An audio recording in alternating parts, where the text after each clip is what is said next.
እያመመው እንደሆነ ሲነግረኝ እኛ ጋር እንዲመጣ ጠየቅኩት። እሱም እመጣለሁ ጠብቁኝ ብሎኝ ነበር።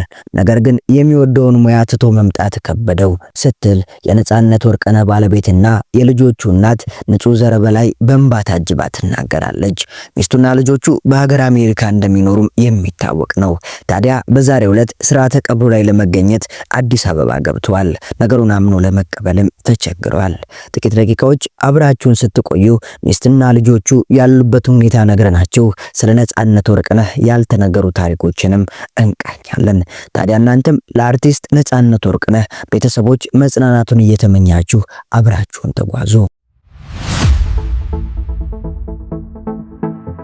ሁለገቡ ከያኔ የኪነ ጥበብ ባለሙያ ነጻነት ወርቅነህ እምሩ የካቲት 10 1974 ዓ.ም ከአባቱ ከአቶ ወርቅነህ እምሩና ከእናቱ ከወይዘሮ ምናለሽ ዋይፍሩ በአዲስ አበባ ከተማ በፖሊስ ሆስፒታል ተወለደ።